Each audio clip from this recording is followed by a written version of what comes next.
Sumainyo po ang kapayapaan ng Panginoon at magandang umaga pong muli sa ating lahat ng mga inaabot ng ating pong pamamahayag ng salita ng Diyos through internet. Salamat po sa Diyos sa muling pagkakataong Kanyang ipinagkaloob po sa atin. At magbibigay lamang po ako ng mga ilang katanungan na magsisilbi pong challenge sa bawat isa sa atin. Ikaw ba ay Kristiyano, subalit ikaw ay punong-puno ng pighati, pangamba, problema, yung mga pangangailangan, yung ikaw ba ay baon sa mga utang. Hindi po natin kasalanan na tayo po ay ipinanganak na mahirap. Minana natin sa ating mga magulang ang pagiging mahirap, lumaking mahirap. Subalit kapag ikaw ay namatay na mahirap, ay kasalanan mo na yun. Ang Biblia po ay punong-puno ng mga impormasyon na pakikinabangan po natin kung paano po tayo makalaya sa hirap at kamtan po ang ipinangako sa atin ng Panginoong Jesus. Kaya po ang topic po natin ngayon ay to live or live a life to the fullest. Paano po natin makakamtan ang buhay na ganap at kasiya-siya? Kaya napakaganda po mga minamahal na kapatid. Yun po. Nakalagay po kasi sa Luke chapter 2 verse 52, and Jesus increased in wisdom and stature and in favor with God and man. Sa Tagalog, patuloy na lumaki si Jesus, umunlad ang kanyang karunungan at lalong kinalugdan ng Diyos at ng mga tao. Sa ating pong parallel verse, John chapter 10 verse 10, the thief comes only to steal and kill and destroy. I came that they may have life and have it abundantly. Napakaganda. Kaya lamang pumupunta rito ang magnanakaw ay upang magnakaw, pumatay at magwasak. Naparito ako upang ang mga tupay magkaroon ng buhay, isang buhay na ganap at kasiyasiya. Yan ang pangako sa atin ng Panginoong Hesus. Subalit, ang misyon ni Satanas sa atin ay para tayo ay nakawan, magnakaw, pumatay, nakawin yung ating mga magandang relasyon sa Diyos, wasakin ang relasyon po natin sa ating mga mahal sa buhay, at alisin yung ating una kay nakawin ang buhay na walang hanggan na maaaring ibigay sa atin ng Diyos o yung inilalaan sa atin ng Diyos. At ang dahilan kung bakit naparito ang Panginoon ay upang ang tupa. Ibig sabihin niya, mga tupa, ikaw ay Kristiyano. Ikaw ay tupa ng Diyos, ay naparito siya para magkaroon ng buhay, at ang buhay na nais niya ay buhay na kasiyasiya, ganap. Sa madaling salita ay maunlad. Kaya live life to the fullest. At ang sabi po, unang puntos po natin, dahil po dito po si Jesus Christ ay pinakita na increase in wisdom, in stature, and in favor with God and men. Kaya ang ating pong unang puntos ay grow in the knowledge of God. Dahil si Jesus Christ ay lumago sa karunungan. At ang sabi po dito sa 2 Peter chapter 3 verse 18, ayon sa kagandahang loob ng Diyos, magpatuloy kayo sa paglago sa kabutihan at sa pagkakilala sa ating Panginoon at tagapagligtas na si Jesucristo. Sa Kanya ang kapurihan ngayon at magpakailanman. Amen. Napakaganda. Kaya yung paglago at kabutihan at pagkakilala sa ating Panginoon at tagapagligtas, kailangan po natin na lumago doon. Bakit kailangan natin lumago sa pagkakilala sa Panginoon? Dahil po pag itinas po natin ang pagbabasa sa verse 16 ay ganito po ang nakasaad. Sa lahat ng sulat niya tungkol sa paksang ito, ganito ang lagi niyang paalaala. May ilang bahagi sa kanyang mga liham na mahirap unawain at binibigyan ng maling kahulugan ng mga mangmang at mahihina. Ganyan din ang kanilang ginagawa sa ibang mga kasulatan. Anong pat ipinapahamak nila ang kanilang sarili. Kaya pag tayo po ay hindi lumago sa knowledge or sa karunungan ng Diyos, ay magiging mangmang po tayo at tulad nga po ng sinabi po dito ng apostol na si Pedro ay meron po kasing mahirap na unawain sa mga ilang bahagi po ng kasulatan. Pero yung iba po ay binibigyan ng maling unawa, interpretasyon o kahulugan. Dahil po sa kamangmangan at may hina, sabi po dito, dahil siyempre, maaring tamad magbasa, tamad na makinig ng salita ng Diyos, tamad na siyasatin ang kasulatan o ang Biblia. Kaya nagiging dahilan para ikapapahamak ng kanilang sarili. Kailangan po nating lumago sa karunungan ng Diyos. Siyempre, wala po tayong ibang example dito kundi ang Panginoon Jesucristo. At nakalagay po ito sa Luke chapter 2, 46 to 47. At nang ikatlong araw ay natagpuan nila si Jesus sa loob ng templo, nakaupong kasama ng mga guro. Nakikinig siya sa kanila at nagtatanong, verse 47, at ang lahat ng nakarinig sa kanya ay namangha sa kanyang katalinuhan. That time ay si Jesus Christ ay inaasahan ng kanyang mga magulang na kasama na nilang nakauwi sa kanilang bayan. At sila ay galing ng Jerusalem para sumamba sa Diyos. Pero noong nakarating na sila sa kanilang bayan ay hindi nila natagpuan o nakita ang Panginoong Hesus. Kaya siniyasat nila, hinanap po ang Panginoon. At sa paghahanap 3 araw pero natagpuan din si Hesus sa loob ng templo na nakaupong kasama ng mga guro. Nakikinig siya sa kanila at nagtatanong. Kaya kung gusto mong maging matalinong tao ay dapat mong upuan ang pakikinig. At siyempre, pag hindi mo alam, ikaw ay dapat na nagtatanong. At kita po natin at ang lahat ng nakarinig sa kanya ay namangha sa kanyang katalinuhan. Hindi po siya nagpagdebate. Maaring ang kanyang mga nalalaman ay sinare po niya sa mga guro. Hindi naman siya nagdudulong-dulungan. O kundi lumagay siya sa tama niyang kinalalagyan o lugar. So, ang paraan para ang tao ay maging matalino ay dapat marunong makinig. Marunong ding magtanong. Siyempre, magtatanong ka naman sa may alam. Maging informative ka. And he shares the wisdom. He knows about the scripture. So, he did not insult the teachers and provoking them for debate. Hindi po, mga minamahal na kapatid. So, sa 2 Chronicle chapter 1, 10 to 12, ay isa pang halimbawa ng taong matalino ay si Solomon. At ang sabi po sa verse 10, sa kanyang prayer, dahil nakipag-usap ang Diyos sa kanya sa pamamagitan ng panaginip sa gabi.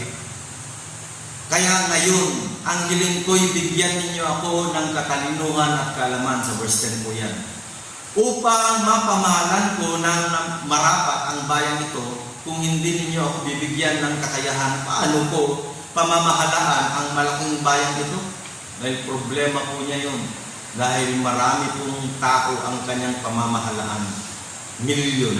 Kaya kailangan niya ng katalinuhang mula sa Diyos. Verse 11. Ito na po ang sagot ng Diyos. Mabuti ang hiling mo, sagot ng Diyos kay Solomon. Hindi ka naghangad ng kayamanan o karangalan, hindi mo hiniling ang kamatayan ng iyong mga kaaway o pahabain ang iyong buhay sa halip. Ang hiningi mo'y katalinuhan at kaalaman sa pamamalakad sa bayan, ito na niloob kong pagharian mo. Ipinagkakaloob ko sa iyo ang hinihingi mo. At hindi lamang yan, bibigyan pa kita ng kayamanan at karangalan na kailanmay di kinamtan ng mga haring nauna sa iyo at di kakamtan ng mga sumusunod pa. Wow! Grabe! Isa lang ang request ng haring si Solomon sa Diyos na bigyan siya ng katalinuhan sa pamamahala. At dahil po doon ay nalugod ang Diyos. Dahil karamihan po kasi ng mga taong lumalapit sa Diyos, nananalangin, ang hinahangad ay yung kayamanan, paghaba ng buhay, good health, yan po. Pero si Solomon kakaiba, karunungan po. Kaya sa sobrang lugod ng Diyos ay pinagkaloob niya. Hindi lamang po yung kanyang hinihingi. Ang sabi ng Panginoon, bibigyan pa kita ng kayamanan, karangalan na kailanman ay di kinamtan ng mga haring nauna sa kanya. Napakaganda. Kaya makikita po natin na yung mga wisdom ni Solomon at yung paghatol ni Solomon ay kamangha-mangha dahil ito po'y mula sa Diyos. So, ang karunungan or wisdom is the key of blessing and success. But you need to seek. Kailangan mong hanapin. You need to ask and desire for God's glory. Kung nakamtan mo ito, huwag mong ipagyabang na parabang ikaw na yung hari. Kung ikaw naman ay hindi hari, ay i-share mo doon sa namumuno sa iyo. Kaya sa Proverbs chapter 3, verse 21 to 25, ito po ang sinabi, aking anak, karunungan at hinahon ay huwag mong iwawala. Magkadugtong po yun. Karunungan at hinahon. Sabi, huwag pabayaang makalpas sa isipan at gunita, pagkat dulot nito'y buhay at putong ng karangalan.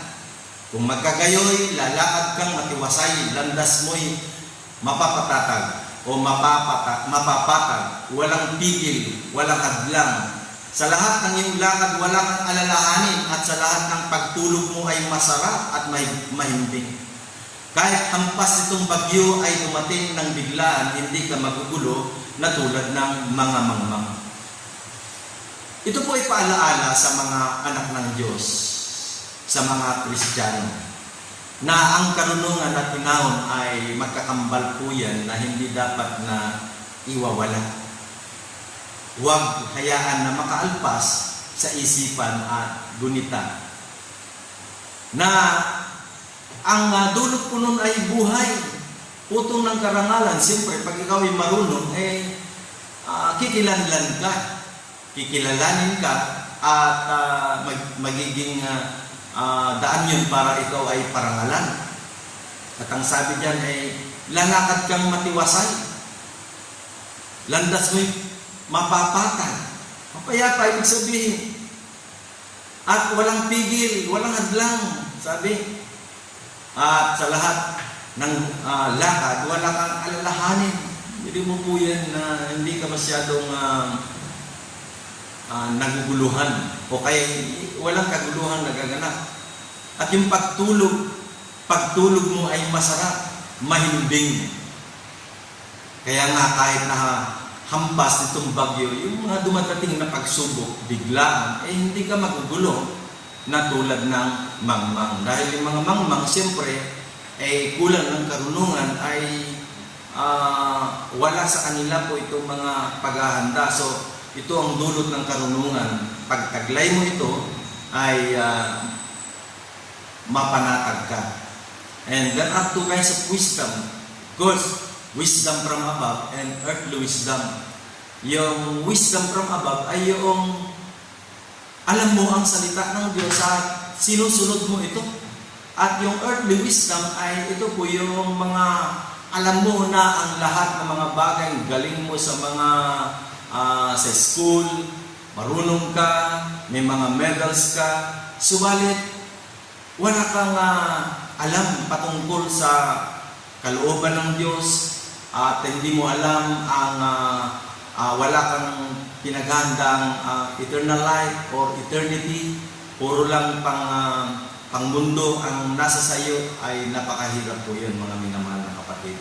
So, mahalaga po na tulad ni Jesus Christ ay magkaroon po tayo ng karunungan. At ganun din kay Solomon. Kanya pong ibinibigay po ito sa ating pinapalaala na yung karunungan at hinahon ay dapat na taglay po ng isang Kristiyano. Sa Proverbs chapter 10 verse 5, sabi po, ang nag-iimbak kung tag-araw ay nagpapakilala ng katalinuhan, ngunit ang natutulog kung anihan ay nagtitipon ng kahihiyan. Ang matalinong tao pala ay pinaghahandaan ng araw ng bukas.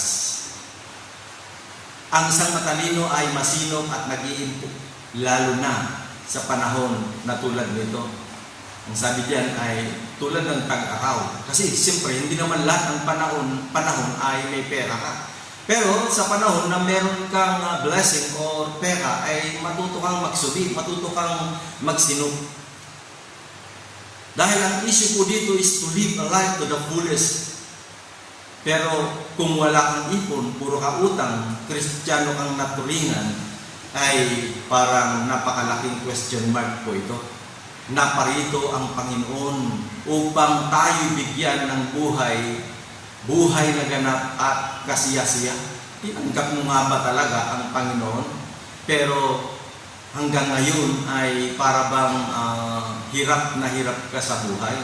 Tulad nga ng sinabi po natin kanina, siyempre, hindi mo kasalanan na ikaw ay pinanganak na mahirap at lumaking mahirap dahil yan ay minana mo na sa mga magulang mong mahirap, pero hindi ka dapat na mamatay na mahirap.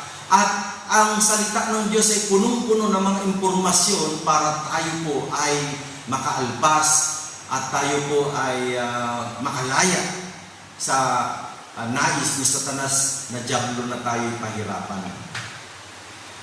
Pangalawa po, si Jesus Christ ay lumago hindi lamang po sa kaalaman kundi maging sa mga pangangatawan. Point verse number 2 is growth in the stature. Stature means respect coming from achievement or development, productivity, and maturity. Sa Proverbs chapter 12 verse 11, ang taong masipag ay sagana sa lahat, ngunit ang hangal ay laging nagsasala. Sa Luke chapter 2 verse 52, kung saan po natin kinuhang verse, at lumaki si Jesus sa karunungan at sa pangangatawan at sa pagbibigay lugod sa Diyos at sa mga tao. Dito po sa pointers number 2 ay lumaki si Jesus hindi lang sa karunungan, maging sa pangangatawan. So, malamang na siya ay macho. Malalaki ang mga muscle dahil sa pagiging panganay sa kanyang dahil siya po ang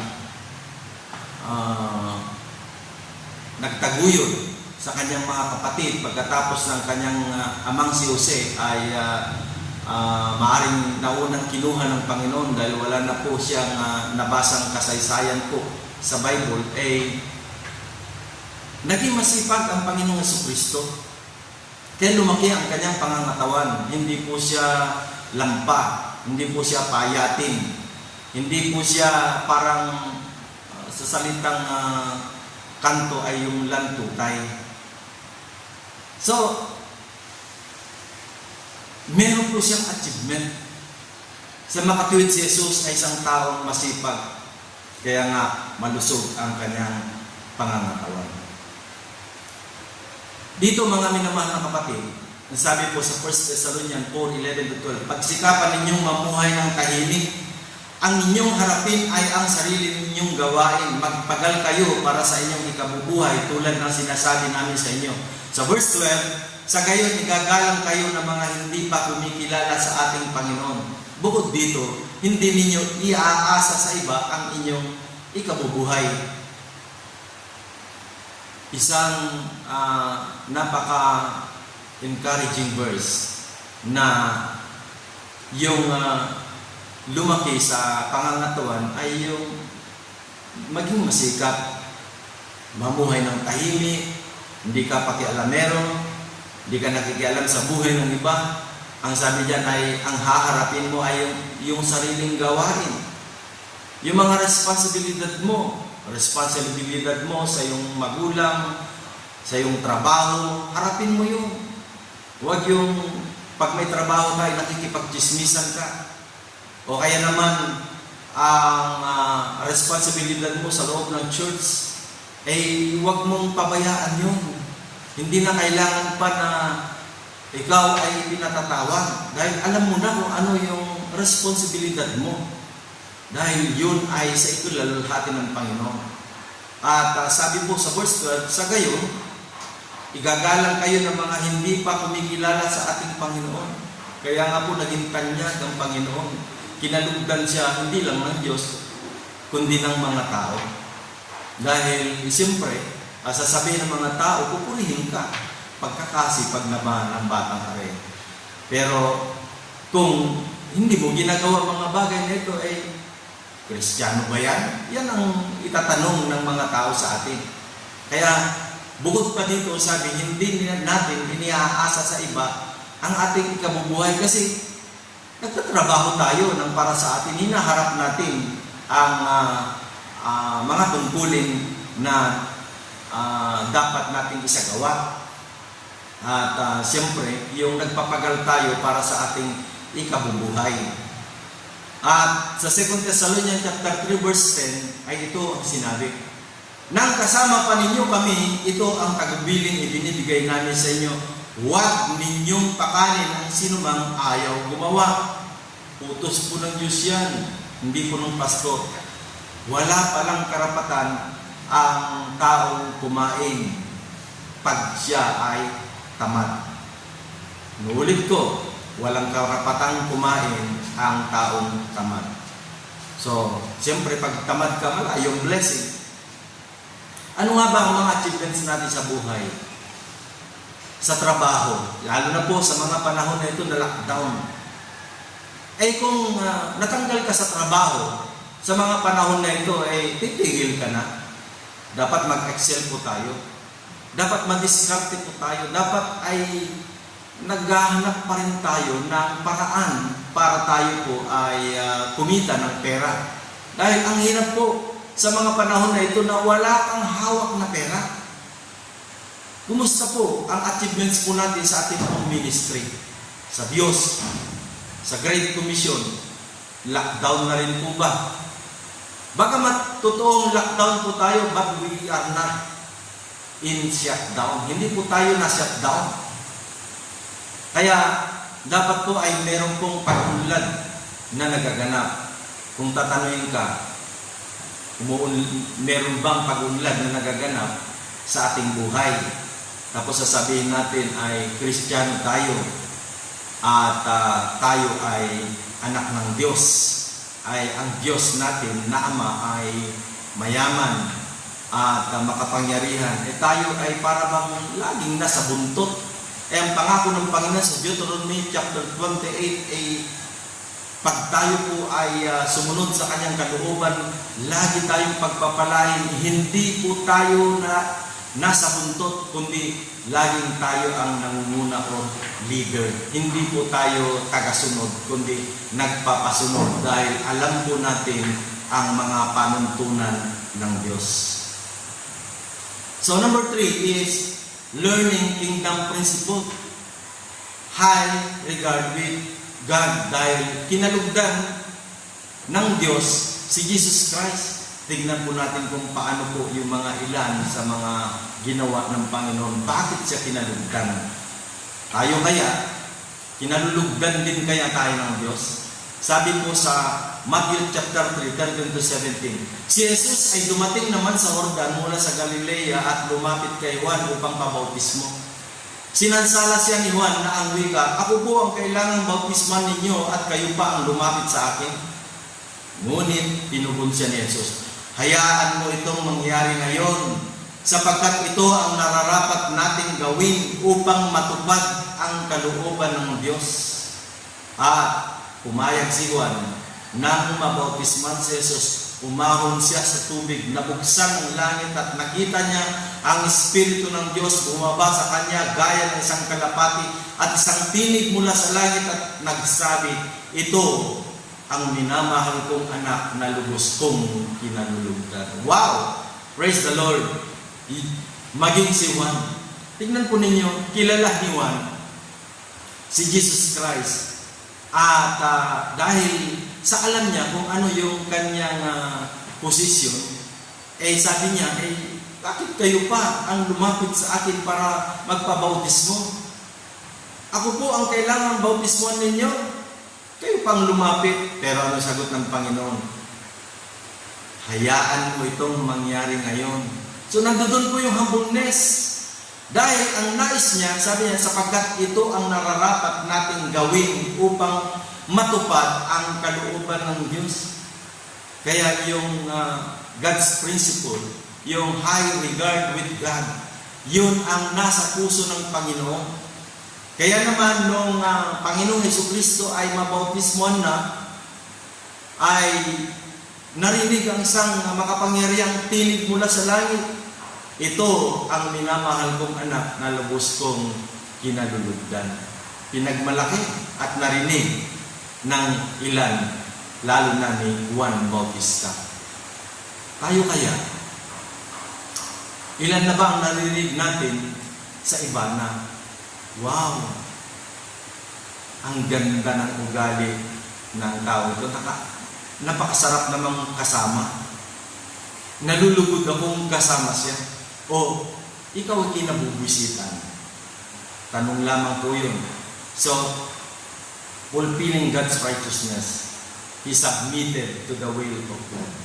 Sa kalooban ng Diyos po siya nagpasubmit. In Philippians chapter 2, 6-10, sabi po dito, kahit siya ay Diyos, hindi siya nagpumilit na manatiling kapantay ng Diyos. Sa halip ay kusa niyang binitiwan ang karapatan niyang ito at namuhay na isang alipin. Ipinanganak siyang tulad ng isang karaniwang tao. Verse 8, siya ay nagpakababa at naging masunurin hanggang kamatayan. Oo, hanggang kamatayan sa krus. Kaya naman siya ay tinampok ng Diyos at binigyan ng pangalang higit sa lahat ng pangalan. Verse 10, ano ba? Ang lahat ng nilalang na nasa langit, nasa lupa at nasa ilalim ng lupa ay maninikluhod at sasamba sa Kanya. Fulfilling God's righteousness, si Jesus Christ, inalis niya ang katangian ng pagiging Diyos. Hindi niya yun, hindi niya pinilit na siya ay pumantay sa Diyos. Kusa niya ito, kusa niyang binitiwan ang karapatan niya ito at namuhay ng isang alipin. Ipinanganak na tulad ng isang karaniwang tao. Hindi siya ipinanganak sa magagandang hospital. In fact, ay sabsaban mo siya ipinanganak, pero siya ang may-ari ng langit at ng lupa.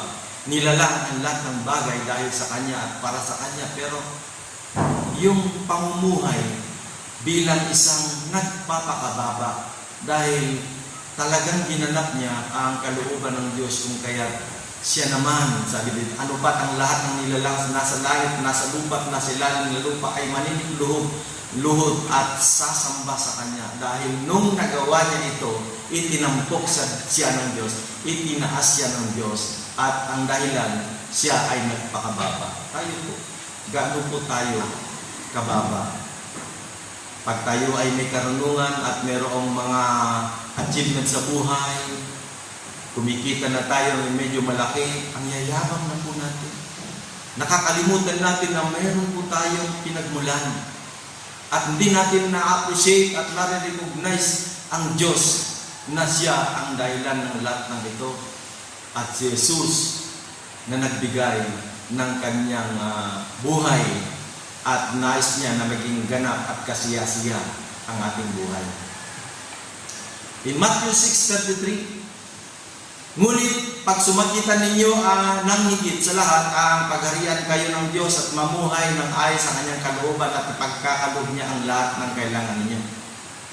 So, ang susi ng pagiging masagana at kasiya-siya ay una, yung pagharian tayo ng Diyos. Tanong, sino naghahari sa buhay mo? Maaring inggit, maaring puot, o asawa mo, na kung ano yung sabihin ng asawa mo, boyfriend mo, yun yung sinusunod mo. Sabi dyan, pagharian tayo ng Diyos. Diyos ang dapat na maghari. Mamuhay ng ayon sa Kanyang kalooban. Nakatulad ng ginawa niya, na talagang kinalugdan siya ng Diyos. Nagbigay lugod siya sa Diyos, hindi sa tao. At pag nagawa mo yun, sabi dyan, ipagkakaloob niya ang lahat ng ating kailangan. Wow! Purihin ng Panginoon! Yun po pala ang susi. Para hindi po tayo parang mga yagit, mga basang sisiw na parang walang kumakalinga sa atin. Puno ng kaguluhan, kasalatan, utang, o pangangailangan. Pang-apat, at ito po yung last, favor of men. Favor of men will follow, siyempre, dahil siyempre, pinarangalan mo ang Diyos eh. Pinarangalan ng Panginoon Jesucristo ang Diyos, kung kaya pag ikaw ay nagpaparangal sa Diyos, eh, kalulugdan ka rin ng tao. Binigyan mo ng kaluguran ng Diyos eh. Take note, sabi po sa Luke chapter 2 verse 52 ulit, at lumaki si Jesus sa karunungan, sa pangangatawan, at sa pagbibigay lugod sa Diyos at sa mga tao. Kaya pagka inuna mong bigyan ng kaluguran ng Diyos, ay susunod na po yun. It will follow the favor of men. Kaya sa 13:8 ng Roma, huwag kayong magkakaroon ng sagutin kaninuman, liban sa sagutin tayo magbibigan, sapagkat ang umiibig sa kapwa ay nakatutupad sa kautusan. Yung salitang sagutin ay, sa ibang translation, ay utang. Huwag tayo magkaroon ng utang kaninuman, liban na lang sa utang na tayo mag-ibigan. Kaya dapat yung pagkakatubos po sa atin ng Diyos dahil inibig niya tayo ay utang po yun, mga minamahal na kapatid. At dapat po natin suklian din yun ng pag-ibig. At kung meron tayong sagutin sa iba, ay yung pag-ibig po ang ipairal po natin. Siyempre, kung literal na utang, may papakita mo ba ang pag-ibig kung tinatakbuhan mo yung utang? Hindi po. So, yung mag-ibigan na kahit na ikaw ay pinapakitaan ng hindi maganda, ay magkaroon po tayo ng katulad ng puso ng Panginoon Jesucristo na nandun pa rin yung concern niya sapagkat tayo po'y nilikha ay sa kanyang wangis at larawan at ayaw niya ng kanyang wangis at larawan ay mabulit sa apoy ng impyerno. Sapagkat ang sabi po dito, ang umibig sa kapwa ay nakatutupad sa kautusan. Kaya kahit na balasubas ang sa paningin mo'y ugali po ng iyong kapwa ay ibigin po natin. Sapagkat yun ay pagtupad sa kautusan ng Diyos. Hindi mo man alam ang buong kautusan ng Diyos, subalit pag ikaw ay umibig, ay tinatupad mo na ang kautusan ng Diyos. Sabi po sa Luke chapter 20 verse 25, sinabi ni Jesus, kung gayoy ibigay ninyo sa sasar at sa Diyos ang sa Diyos. Meron po kasi sa senaryong ito na tinutokso ang Panginoon dahil gusto nilang magkamali sa kanyang mga bibitawang salita na para may paratang po, mayroon silang isasakdal kay Cesar o sa gobyerno dahil hinuhuli nila kung siya ba ay dapat na magbayad ng buwis. Eh, sabi ng Panginoon, sige, dalhan niyo ako dito ng denaryo. Ganun ng Panginoon. Eh, sino ang nakalagay sa larawang ito? Ang sabi ay, si Cesar po. Kaya ito ang sagot ng Panginoon. Sinabi ni Jesus, kung gayon, ibigay ninyo sa Cesar ang Cesar. Sa madaling salita, ibigay mo ang nararapat sa gobyerno. At sa Diyos, ang sa Diyos. Yung nararapat at nauukol sa Diyos, ibigay mo. Hallelujah. Kaya hindi po nakita ng Panginoon ng daya. So si Jesus man ay nagpasakop sa human government. Wala pong maipintas sa kanya. Walang may dahilan ng mga tao para siya ay isakdal. Tayo po, baka hindi na nagpapasakop sa gobyerno, hindi pa nagpapasakop sa godly government or sa church government, ay mahirap po ito, mga minamahal na kapatid. Yung tayo po sa mga panahon na ito ay nagkakanya-kanya, nagpapataasan, nagpapayabangan, naghahanap ng mga pagkakampi-kampi. Hindi po yan espiritu ng Diyos. Yan po ay spirit of division na nais ni Satanas na diablo na tayo paghiwa-hiwalayin. At inaalis niya sa atin ang itinanim ng Diyos na pag-ibig. Kaya ibigay po natin ang nararapat para sa Diyos. Magpasakop po tayo sa gobyerno, at magpasakop tayo sa Diyos. Sasabihin natin nagpapasakop tayo sa Diyos, pero sa mga itinalaga ng Diyos sa kanyang church ay ayaw mong pasakop, malabo yun. Kaya sabi po sa Romans chapter 13 verse 1-2, ang bawat tao ay pasakop sa mga pinuno ng pamahalaan, sapagkat walang pamahalaang hindi mula sa Diyos, at ang mga pamahalaang umihiral ay tinatag ng Diyos. Kaya nga ang lumalaban sa pamahalaan ay lumalaban sa mga itinakda ng Diyos, at lalapatan ng parusa ang sinumang lumalaban. Malinaw po na dapat po tayong pasakop sa pamahalaan o tinatawag na human government at sa ating pong church government o sa gobyerno po ng Diyos. Kaya nga sabi po sa Hebrews chapter 13 verse 17, magsitalima kayo sa mga namiminuno sa inyo, sa mga leaders, at kayo pasakop sa kanila. Kanino po ini-address po ito? Hindi sa mga unbelievers, sa mga Kristiyano na nais ng Panginoon na mamuhay ng ganap at kasiya-siya. Live a life to the fullest. Magsitalima kayo sa namiminuno sa inyo at kayo pasakop sa kanila, sapagkat pawang nagpupuyat dahil sa inyong mga kaluluwa. May mga sakripisyong ginagawa. Sabi po, na parang sila ang mga susulit upang ito'y gawin nilang may kagalakan at huwag may habis, sapagkat sa ganito'y hindi ninyo mapapakinabangan o kaya hindi makabubuti sa inyo. Kaya napakahalaga ang pagpapasakop. Kung sinasabi natin nagpapasakop tayo sa Diyos, pero yung mga leaders na itinilaga ng Diyos sa kanyang iglesia ay sumusuway ka, ang tigas ng ulo mo, pasaway ka, meron silang pagsusulit, meron silang accountability sa Diyos. Nagpupuyat sila dahil sa kaluluwa upang maging maganda ang mensahe at ipinanalangin ka na hindi lamang iisang oras na nalangin ng mga pastor, pero pag ikaw ay nanalangin ay para bang nag-aaltanda lang. Kaya ang sabi dito, pag tayo ay naging masawayin, hindi ito makakabuti sa atin. Pero pag tayo ay sumunod, nagsisilbing kagalakan, inspirasyon po tayo, galak sila sa Panginoon. Pero pag hindi, pag idinayin ka sa Panginoon, mag-antay ka na ng ganti ng Panginoon. So, mga minamahal na kapatid, ang concluding verse po natin, nagbibigay ba tayo? Philippians chapter 2 verse 1. Nagbibigay ba sa inyo ng kasiglahan ang buhay na nakaugnay kay Kristo? Of course, yes. Sapagkat kung ikaw ay Kristiyano, na ikaw ay nakaugnay kay Kristo, at ang pangako niya ay ganap, buhay na ganap at kasiyasiya, masigla dapat. Kaya sabi, nagbibigay ba sa inyo ng kasiglahan ng buhay na nakaugnay kay Kristo? Ano sagot natin? Yes! Naaliw ba kayo ng kanyang pag-ibig? Yes! Naaliw tayo sapagkat ibinigay niya ang kanyang buhay para sa atin. Kaya masaya tayo.